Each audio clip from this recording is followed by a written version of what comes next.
Well, I am here and so are you. What's up here, gang? Today we are going over a comprehensive beginner guide to the Rift Dungeons. I have made this handy little guide here. You can take a picture, screenshot this if you want. This is just the most basic remembrance of what you need for each individual Rift beast. Screenshot that, save it to your computer so you can have it as a reference.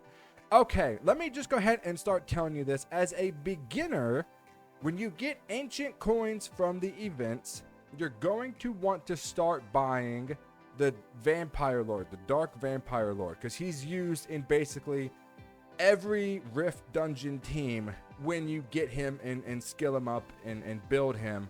But beginners aren't necessarily going to have that because he does take a while to get. You don't get ancient coin pieces every day. They come during the events. So, all right, let's get started. I guess we'll just go in order here. Let's start with the Light Beast, one of my favorite ones. Here is currently my team. For this, it works. It gets triple S. It's fun. But let's go over the skills. If you look at my guide, you need single target damage on this. And here's why. The Light Distortion is a shield that he puts up in front of himself and kind of blocks damage. And you need to break that shield as soon as you possibly can. So if you read this, I recommend reading about the dungeons because they tell you exactly kind of what you need. You can destroy the distorted shield by using monsters that can inflict great damage with the less amount of hits, which is why Crow is number one because of his scar. It is a big damage dealing nuke. It's a massive burst damage and it's only one hit. And then, well, there's this guy, the Vampire Lord. He's everywhere. Perna Brandia, her skill 3 has a big, huge damage on her skill 3. So this is the team that I use. It's very, very beginner friendly. Juan, you're gonna see this guy a lot. I love this unit, and it's not just like a guilty pleasure unit. He's actually amazing. So his skill 1 is a massive damage that ignores defense. It's great. He destroys the light shield on the Light Beast. He really does. He hurts it tremendously. Plus, he has a heal and reduces the chance of enemies getting hit by critical hits. He has a heal on this skill. He's just great. Build a Juan. I'm not joking. I really mean this. Darian, I don't have him ruined. I haven't done Rift Beasts in a while. Whatever. But Darian is obviously a frontline tank for this. I have Fran here because she does attack buff for 2 turns, and so you need attack buff in order to deal damage to this guy. Anybody can make this team. Vertiheel is here. He does big damage. It's only 2 hits, which is. It would be better if it was 1, but this skill does a lot of damage. So this is it. This is the team. Nothing crazy. You can build this team very, very easily. It's no big deal. You can even, you can fuse Veramos now, right? I think so. So no reason not to have him. So that's it for the Light Beast.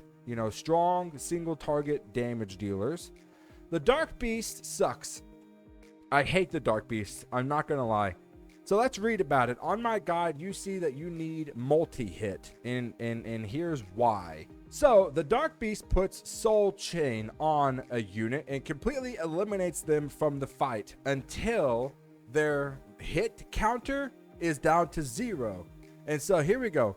The Soul Chain effect will be gradually removed as you hit the boss a designated number of times. So you should place monsters with higher number of hits to remove the Soul Chain effectively. Higher number of hits. So let's take a look here. Sabrina and Talia are amazing for this because they both attack together every time. So that's like 2 hits in 1 right there. Crow's used in basically all the Rift dungeons because he does have a team up, which brings another attacker with him for more multi-hit. Plus his Scar, just a big damage dealer. Rauk is used in a lot of Rift dungeons because he teams up with 2 other allies. Plus, he has attack a 70% chance and attacks consecutively with a 30% chance, meaning on his skill 1, there's a 30% chance for him to attack multiple times. And for the Dark Beast, you need multi-hit. So that's good. As you see down here, you have Colleen, who attacks twice. On this one, she attacks 3 times? 3 or 4 times on this skill. I don't know. Fran obviously has a skill 1, attacks the enemy 3 times. Zong Fei, the Fire Panda, he attacks the enemy 3 times with his skill 1. He attacks the enemy 4 times with his skill 3. So, I mean, Vertiheel, he attacks the enemy twice. He attacks the enemy twice, so he has multi-hit. So there's a lot of overlap, obviously, with Rift Dungeon teams. The Water Twins are going to be great, basically, for all of them, except for the Wind one. So you need multi-hit and damage. So here is currently my team. I've got the Fire Panda for the multi-hit. I've got Fran for the multi-hit. Riley's the healer. Juan, I'm telling you, Juan's there. He attacks the enemy 3 times with this skill. Plus he has heals. Rauk and Crow. So if you haven't already Second Awakened Rauk and the Crow, you're going to want to do that. It's very, very important. These units are tremendous for Rift Dungeons. So the Dark one, you know, you need multi-hit. For the light one, you need just strong damage to break that shield. The Fire Beast is, well, not one of my favorites at this current moment because I don't have strong AoE. If you look at my picture, you need AoE for this. And here is why. So fire minions, he summons tons of little fire minions all around him, and they're stupid and I hate them. But if you have AoE, area of effect damage, you can eliminate them. Fire minions that are summoned by the fire minion summoning will explode after a fixed amount of time, inflicting great damage to all allies. Yes, if you don't kill these little fire minions, you will die. Fire minions can be removed only by wide area attacks. Okay, so you need AoE damage. So if we take a look here, Homunculus, yep, the water Homunculus is tremendous because attacks all enemies. So that's good. This one attacks all enemies. Her skill 2 attacks all enemies. And her skill 3 attacks all enemies. So the Water Homunculus is a tremendous unit for the Fire Rift Dungeon. She has AoE on all of their skills. He has AoE on all of his skills. Let's take a look. Lapis, of course. Lapis has all AoE abilities. And attacks... let me see. And attacks all enemies. Steals the magical power from all enemies. It's a no-brainer. You know about Lapis. Sigmaris, skill 3, has attacks all enemies. Plus, it's a water unit. So it just makes sense, right? Beth attacks all enemies twice. Attacking all enemies 3 times. So you need AoE damage. That's the trick when it comes to the Fire Beast. AoE damage. Moving on to the Ice Beast. This one is attack bar boost. And here is why. Freezing Roar. He will essentially freeze your units and dramatically decrease the enemy's max HP. The max HP of the allies under the freezing air effect will be greatly decreased. Never do you ever want your max HP to be greatly decreased. That's a big no. So how do you fix it? The freezing air effect will be substantially removed proportionate to the increased amount of attack bar. So use the skill that increases your attack bar or keep the attack speed high to remove that effect quickly. All right, so it's no wonder that on this dungeon, we're going to see Bernard. He's a wind unit, which is great. He has elemental advantage and increases the attack bar of all allies by 30%. Who else are we going to see on this dungeon? Well, let's take a look. Bastet. I use Bastet on my team. Why? Increases the attack bar of all allies by 25%. For a beginner team, I also use Bella because Bella fills the attack bar of all allies by 30%. My whole front line has attack bar increase the attack bar. Bastet increases the attack bar. And then for my damage dealers, I just have the normal. There's Juan again. I'm telling you, he's everywhere. A wind damage dealer versus water, elemental advantage, very big damage. There's Crow again because he just has a big, huge nuke. Right, great unit. Naomi really does damage against the ice dungeon beast, especially in the groggy stage when he's lying down. Other damage dealers you can use would be, if we go here, Harasselvelg, tremendous unit because he increases the attack speed of all allies for 2 turns. So that really is going to help that freezing state when you're frozen. You want attack speed increase. So he's great. He's a wind damage dealer. Other ones, Lucian, I don't have a good enough Lucian to make it work. But, I mean, you can see here, just build a team based on the units available. And that's basically it. Attack bar increase. And coming to the last and final one, the Wind Beast. Now, on this one, I wrote you need healing on my guide, on my picture. And here is why. Lightning Roar puts the allies under the electric shock effect while inflicting damage that ignores all damage reduction effects. All right, so that's not good. How do you get rid of this? The electric shock effect will be removed when you recover the HP to the max. So you should place more monsters with good recovery skills. Great. You see how far reading gets you in life, children? Read. Learn to read because it'll help you in Summoner's War. So you can imagine on a wind beast that we're going to see fire units. Colleen obviously is tremendous. It's a fire unit, and she has a heal. We're going to see, well, there's Crow and Rauk again. I'm telling you, Crow and Rauk. Good. You build those units. Riley, of course, because she heals on almost all of her skills. A tremendous healer. You're going to want to fuse Riley anyway. Go ahead and get that done. Fran, no brainer, right? We know Fran. Bella has a, attack bar and it recovers HP. Really good unit, Bella is. So props to Bella. And then, of course, your damage dealers are going to want to be fire. Vertiheel, Rauk, Perna, Brandia, Kaki's okay. There's better ones.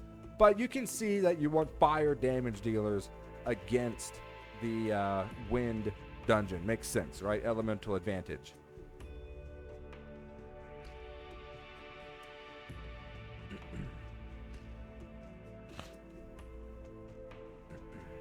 I would talk more about this guy, the Dark Vampire Lord, but like I said, this is just a beginner Rift dungeon. I just now was able to summon him on my account. There he is. I finally collected all the pieces in order to summon this guy. I can't even awaken him yet because I suck at farming essences. I hate essence farming. So the reason I didn't include him is because, well, I don't think he's quite beginner friendly, because you may not have him yet while you're working on building your Rift dungeon teams.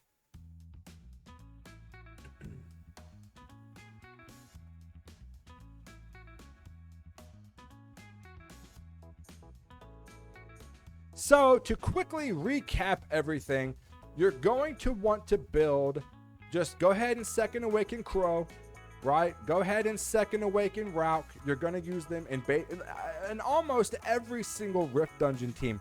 If you have the Water Twins, Sabrina and Talia, you're going to want to use them. They are tremendous damage dealers, but you can just see there's so much overlap in teams. It's not like you need to build separate individual teams for all of these, because so many units are going to be used in each and every one of these teams. So it's really actually very easy to build Rift dungeon teams because there's so much overlap, and that makes it really, really great for beginner friendly, because you don't have to build thousands and thousands of units. You can build, let's say 10 units will get you really far in the Rift dungeons, and that's pretty cool if you're looking for, you know, gemstones, because, you know, why do these in the first place? Okay, well, what do they drop? So these guys drop, let's go to my inventory here. They drop what are called gemstones. And so, well, why do you need these? Because let's say you have, we'll use this one as an example. Let's say you have, let's go to my violent runes here. Let's say you have flat HP. All right. So we want to power this up.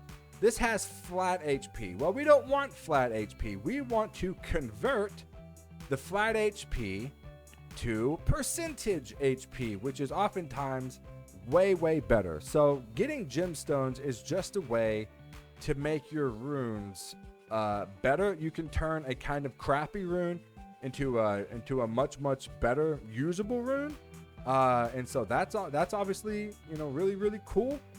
So if we want to go here, we want to convert. Whoops. All right, like this, like take this Swift rune for example, right?